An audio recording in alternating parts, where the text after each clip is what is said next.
तो दोस्तों कैसे हैं आप लोग। जैसे कि आप तक ये न्यूज़ पहुंची गई होगी, जैसे कि ये एनडीटीवी का न्यूज़ आर्टिकल है कि प्रेसिडेंट ने अपना अप्रूवल, राष्ट्रपति ने अपनी सहमति दे दी है to the election amendment bill. अब दोस्तों जानते हैं चुनाव कानून संशोधन विधेयक 2021 क्या कहता है, इसके क्या क्या प्रावधान है, क्या क्या प्रोविजंस हैं और कैसे ये वोटर आईडी कार्ड को आधार कार्ड से लिंक करता है, और क्या दोस्तों आपका वोटर आईडी कार्ड आपको आधार कार्ड से जोड़ना अनिवार्य होगा, मैंडेटरी होगा या नहीं। ओपोजिशन का क्या क्या रिएक्शन रहा है, इन सब के बारे में आज जानेंगे। मेरा नाम है नरेंद्र, स्वागत है आपका डिजिटल स्टडी में। तो दोस्तों आज का सवाल है कि नेशनल वोटर्स डे इंडिया में कब मनाया जाता है। ए 25 दिसंबर, बी 25 मार्च, सी 25 फरवरी, डी 25 जनवरी। तो दोस्तों सही आंसर कमेंट सेक्शन में दीजिए, वीडियो के अंत में हम इसका आंसर ढूंढेंगे। अब दोस्तों जानते हैं इसके बारे में कि पार्लियामेंट में होता क्या है। तो दोस्तों गवर्नमेंट 20 दिसंबर को लोकसभा में एक बिल पेश करती है जिसे सेम डे पास करा लिया जाता है, और 21 दिसंबर को राज्यसभा में पेश करती है जिसे सेम डे पास करा लिया जाता है। अब दोस्तों ये बिल देखता क्या है, ये बिल कुछ अमेंड करता है कुछ लॉ में जो कि 1950 के और 1951 के होते हैं, जिनका नाम होता है the representation of people's act of 1950 and 1951। इसमें कुछ की अमेंडमेंट्स किए जाते हैं सरकार के द्वारा। अब दोस्तों ये की अमेंडमेंट्स क्या क्या होते हैं, जैसे इलेक्टोरल रोल्स को आधार इकोसिस्टम से लिंक करना, जो हमारा वोटर आईडी कार्ड है उसे आधार कार्ड से लिंक करना, ये इसमें की अमेंडमेंट्स होते हैं। अब दोस्तों ये बिल लाने के बाद ओपोजिशन एज वेल एज कुछ सेक्शन सिविल सोसाइटी का उनकी तरफ से सरकार के खिलाफ इस बिल के लिए क्रिटिसिज्म आता है। अब दोस्तों देखते हैं डिस्कशन स्टार्ट कैसे होती है। तो दोस्तों मार्च 2015 में इलेक्शन कमीशन ने एक प्रोग्राम स्टार्ट करता है जिसका नाम होता है NERPAP, जिसको हम national electoral roll purification and authentication programme, जिसको हम हिंदी में राष्ट्रीय मतदाता सूची शुद्धिकरण और प्रमाणीकरण कार्यक्रम भी कहते हैं, जिसका मकसद होता है जो कि डुप्लीकेट नाम होते हैं वोटर आईडी कार्ड में, उसको हटाने के लिए आधार कार्ड को वोटर आईडी कार्ड से लिंक करना, यह कार्यक्रम का मुख्य बिंदु होता है। अब दोस्तों कुछ समय बाद ये प्रोग्राम रोक दिया जाता है क्योंकि सुप्रीम कोर्ट का एक ऑर्डर आता है जिसमें वो कहती है कि आधार कार्ड को जो हमारी वेलफेयर स्कीम्स है उसके लिए एक ऑप्शनल के रूप में रखा जाना चाहिए, उसे मैंडेटरी नहीं किया जाना चाहिए। अब दोस्तों इलेक्शन कमीशन अपनी जो प्रपोजल है उसको मॉडिफाई करके कहता है कि जो आधार कार्ड है जो कि लिंकिंग होगा वोटर आईडी कार्ड से, उसे एक ऑप्शनल के रूप में रखा जाएगा। अगर ये पार्लियामेंट में बिल पास होता है तब भी इसे जो इसका प्रोविज़न है उसे एक ऑप्शनल के रूप में रखा जाएगा।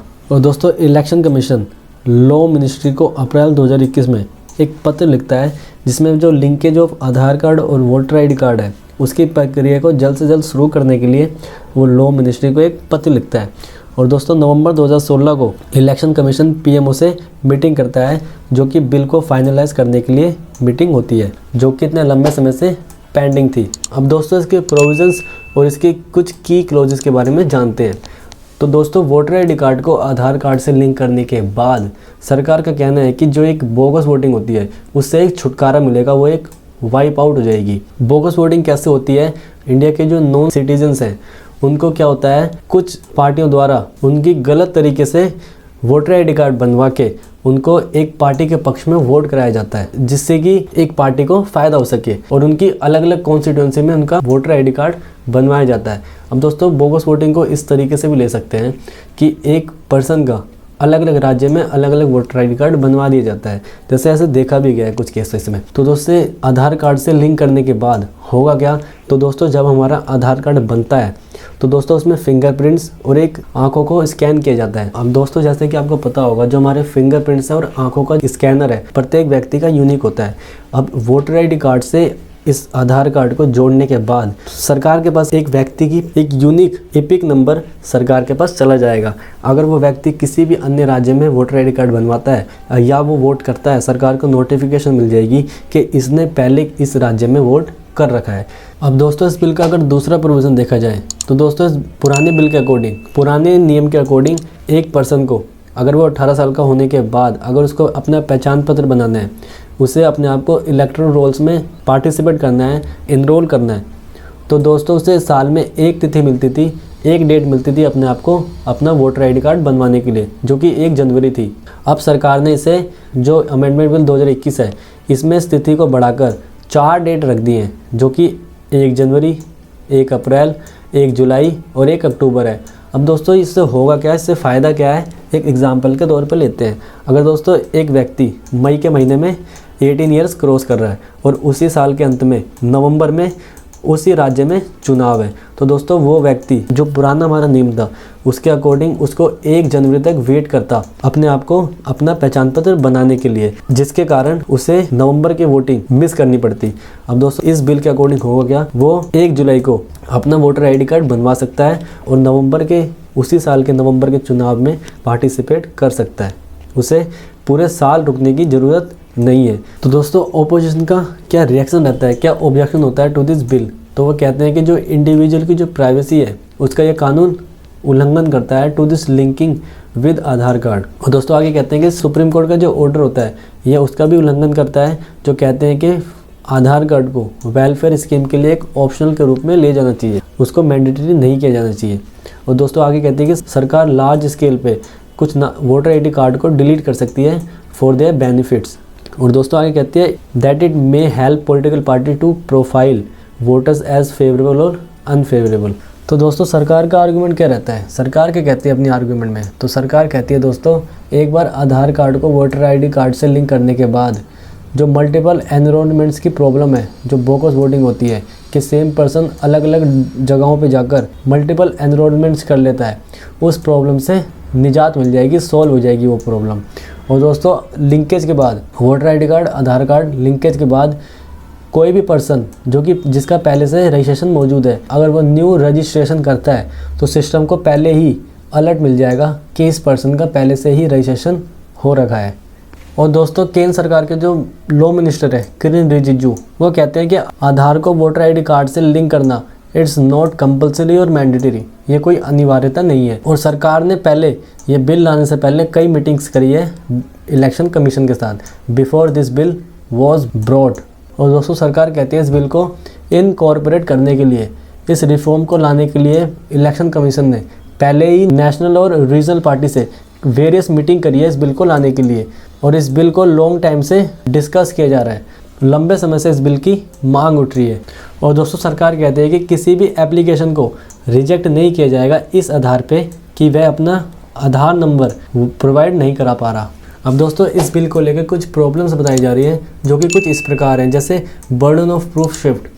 अब तक दोस्तों क्या होता था, अगर किसी व्यक्ति के इलेक्टोरल रोल्स में कुछ प्रॉब्लम्स आती थी तो सरकारी ऑफिसर्स, सरकारी अधिकारी हाउस टू हाउस जाकर वेरिफिकेशन करते थे उस व्यक्ति के बारे में। तो दोस्तों अब क्या होगा, ये बर्डन जो पहले सरकारी अधिकारी पे था, जो सरकारों पे था, अब ये बर्डन शिफ्ट हो जाएगा टू द इंडिविजुअल।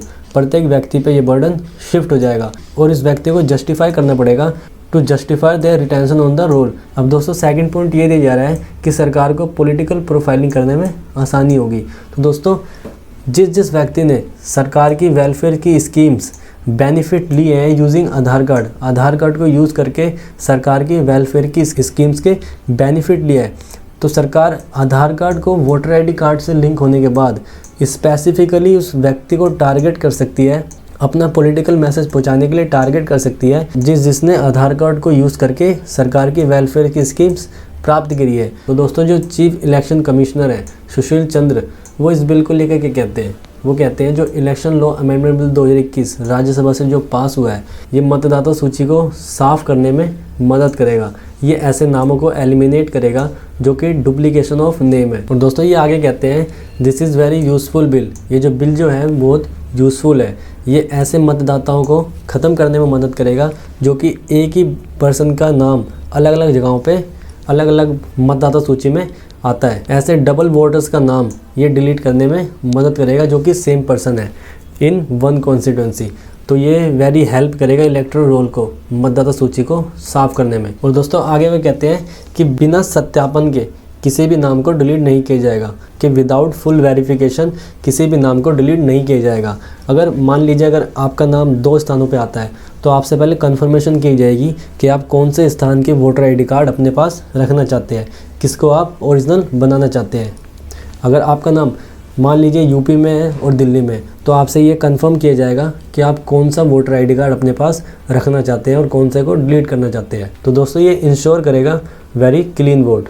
तो दोस्तों जो मैंने आपसे सवाल पूछा था नेशनल वोटर्स डे कब मनाया जाता है, तो दोस्तों इसका आंसर है 25 जनवरी। जी हाँ दोस्तों, गवर्नमेंट ऑफ इंडिया, भारत सरकार ने तय किया था कि 25 जनवरी को हर साल as a national voters day मनाया जाए, जो कि पहली बार 25 जनवरी 2011 को मनाया गया था। तो दोस्तों लास्ट में मैं आपसे एक सवाल पूछता हूँ कि सरकार जो ये बिल लेके आई है, द इलेक्शन अमेंडमेंट बिल 2021, ये आपके पक्ष में है? क्या आप इस बिल से सहमत हैं या नहीं?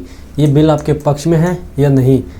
इसका आप आंसर मुझे कमेंट सेक्शन में दे सकते हैं। अपनी राय आप कमेंट सेक्शन में दे सकते हैं। तो दोस्तों धन्यवाद। अगर आपको ये वीडियो पसंद आई हो तो प्लीज़ इसे अप्रिशिएट कीजिए। थैंक्स।